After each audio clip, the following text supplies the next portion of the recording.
位同学，你们好，很高兴与大家再次见面。游遍亚运参赛国这门在线课程的开篇，我们非常期待能从体育比赛的视角专访一次身边的国家级运动健将，亲耳聆听，用心感悟一下他们曾走过的辉煌岁月。今天我们有幸邀请到了我省2名优秀的国家级运动员，第一位是以高颜值著称的原中国艺术体操队队长，我省金华姑娘张琳，而另一位是前国家皮划艇队健将，我省温州壮汉吴彩荷。此时此刻，同学们或许跟我一样，都迫不及待地想知道，究竟是怎样的人生经历，让他们取得过昔日至高无上的体坛荣誉？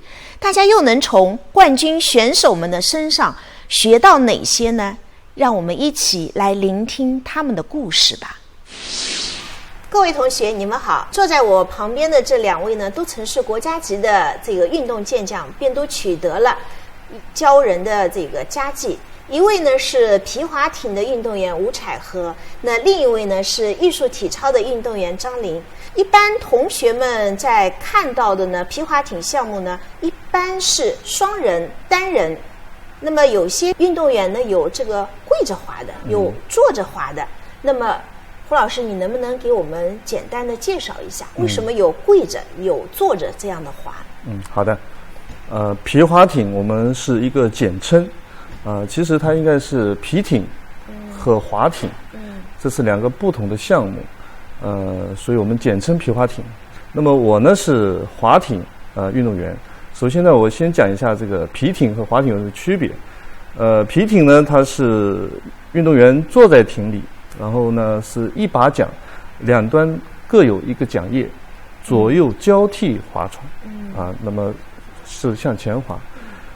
还有呢，我这个划艇呢是单膝跪在艇里，然后一把桨，一个桨叶，单边进行滑行。所以呢，从这个介绍上来看呢，肯定是划艇呢重心会更高，因为它是跪着，掌握的这个技术要求可能会更强一点。所以划艇的运动员和皮艇的运动员，划艇出成绩就要晚一点，因为他要划稳这条艇就要3个月，那么划直要6个月才能够划直，所以这个是它的一个区别。那么胡老师，你是擅长是站跪还是这个站跪都可以的？我是跪着。你是跪着划的？我是因为我是左撇子，左撇子，所以当时在进队的时候呢，教练说，那你就划左桨吧。那我也不知道到底左桨是什么意思。他说你左膝跪在垫子上，然后呢右脚撑在前面，划左桨。左手是下防手，上面呢是右手是上防手，所以是左桨。好的，谢谢。那么接下来呢，我们来聊聊艺术体操啊。就是一般说到体操，我们可能马上就想到那种叫做力量型的，比方说鞍马、跳马，还有这个其他的啊。但是说到艺术体操呢，其实它可能更具有那种观赏性，对吧？其实这个很多的运动员，他不光是在做单纯的一个体育项目，他其实在用心的去感受，去做这个项目，是不是？我的感觉不知道对不对啊？对，因为艺术体操它和别的项目不同，因为它是一项女子独有的项目女子独有。对，它现在在比赛中还没有出现男生，但是呢，在德国和日本有出现，但还没有列入世界比赛。对，所以说，对于女性来说，这个项目就比较有优势。那么，只有女运动员，是不是因为她的这个艺术体操，它非常柔美啊？这个柔美其实是女性特有的一个形容词啊，是不是因为这个原因？才只有这个女运动员现在是进入国际级的这个赛事。对，有这个原因是吧？但是现在是不是慢慢男性就是男的也这个慢慢介入了我们这个艺术体操了？对，我们现在其实像大学有一些公开课，也是希望男生加入，一些选修课也是有的，就是说希望这个项目让更多人在参与吧，不要让它那么的单一性，因为所有的项目嘛，都是希望它发展的越好，这样的让它变得广泛性的话，参与的人多，它宣传的也就好了。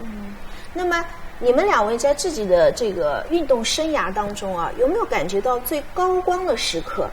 是哪一场比赛？我觉得最高光的时刻啊，那就应该是拿亚洲冠军的时候啊。那一次我记得很清楚呢，是200米。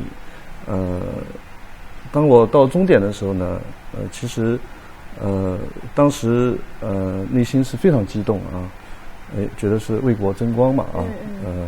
还有就是你说的最高光的时刻，其实还是升国旗的时候。那个时候就是奏响国歌的时候。我想那个张琳老师也应该有同感啊。对。那么当然，运动员其实有时候也不是你所能控制的啊，就是在你有高巅峰的时候，他一定也有低谷的时候。那么在低谷的时候呢，你一定要坚持啊。其实是目标给自己一定会设立的比较高，但是那你如果是说拿不到的时候，那当然也有失落啊。那这个时候你是怎么样去克服自己的？那就坚持，坚守，还是这一个字，坚持，坚守，坚守，坚持就是胜利，一定是这样。说到这个坚持坚守啊，我曾经看到那个张琳有一个报道，就是说，就是那个拿到了这个奥运的这个参赛资格的时候啊，你说了一句就是非常朴实的一句话，还好没有放弃，终于等到了你啊，对，是吧？就是我们感觉这个是他可能是这个当时是真的发自内心的一个啊，虽然很朴实，但是呢，就是非常的接地气，是吧？就是我如果不坚持不坚守，那我可能就没有这个参赛的资格了啊。那么，张琳，对你来说，你觉得最难忘的这个获奖是什么时候？最难忘的获奖，应该就是第一次参加亚锦赛，然后对战胜日本队，然后第一次应该属于我第一次参加国际赛事，然后在哈萨克斯坦升起国旗，我觉得对，就是对于我来说特别难忘。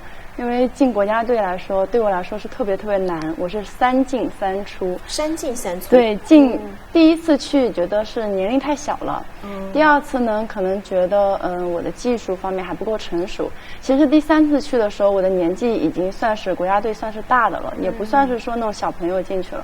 但那个时候教练也会考虑你还能打几届，就是说留你还是不留你。在这个时候，可能教练员看到我身上的这个拼搏的劲，或者是特别想要冲的这个劲吧，最后把我留下来。还是那个坚守的两个字啊！如果是没有这个自我的那种坚守的这个毅力，那可能就是不是这个冠军张琳了啊！所以这个其实对于我们老师或者对于学生，其实这两个字真的是非常普通，但是又非常意义深刻啊！也确实。那么有没有这个你感到哎呀好无奈啊，好失落啊？那么有没有记忆当中有没有这一场比赛？有，就是2011年我们组队才4个月，我们就代表中国去参加世锦赛。但是对于4个月的队伍来说，其实是非常非常的不成熟的。但当时队伍把任务交给我们，我们就去了。去了以后，其实第一项完成的都不错，第二项可能也出于不够成熟吧，对大赛没有经验，然后完成的不是很理想，最终以失败告终，然后回来的。回来以后，就是当时觉得挺失望，就觉得奥运会与自己失之交臂了。那个时候就觉得要不要放弃，要不要就直接就退役读大学，因为那个时候刚好碰上大一的这个年纪嘛，然后就在考虑在犹豫，但最后就是妈妈觉得我还可以再坚持，我也觉得自己还想再拼一拼，领导也相信我能做到，然后就给了我一次机会，所以才有了16年里约奥运会有参赛的资格。那还是那2个字，坚守啊。对。那么我们常说就是其实台上1分钟，台下10年功啊。就是像你们这样的一个皮划艇，一个是艺术体操，一般的话，你们平时是怎么训练的？是这样，每个项目不一样啊。像我们因为是有氧耐力项目，我们是要周期性项目，所以呢需要大量的时间堆积、积累。一般情况下我们训练是6到8个小时。从早上有时候出早操，6点钟起床出早操，可能这里要1个多小时。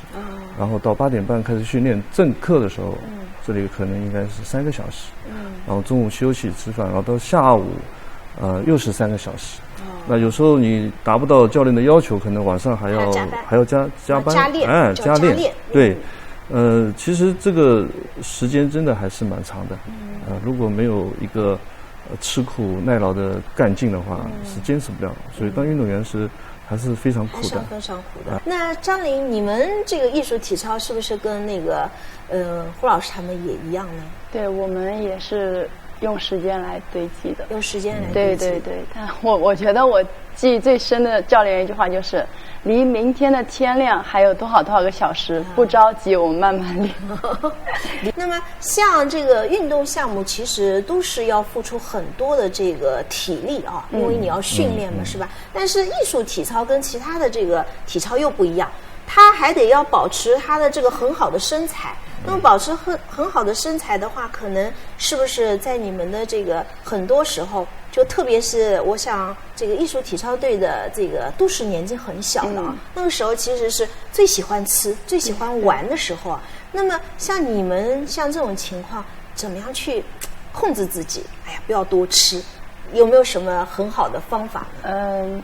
我可能比较幸运，就是在训练的时候没有遇到过要控体重这个事情，因为可能训练量比较大，然后消耗比较大，所以说这方面没有困扰。但是我身边队友有这样的情况，他们就比如说把主食戒掉，或者是说把甜食戒掉，把跟所有跟油有关的所有食物全都戒掉，就是管住嘴，迈开腿。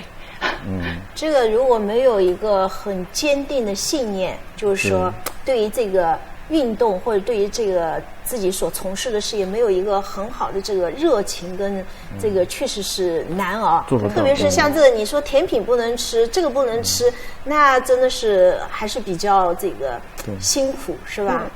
谢谢二位今天接受我们的采访啊。那我也代表选修我们这边这门就是叫游遍亚运参赛国的这个所有的大学生们呢，也真心的谢谢你们2位，便祝你们各自工作顺利，生活愉快，家庭美满。好，谢谢2位，谢谢。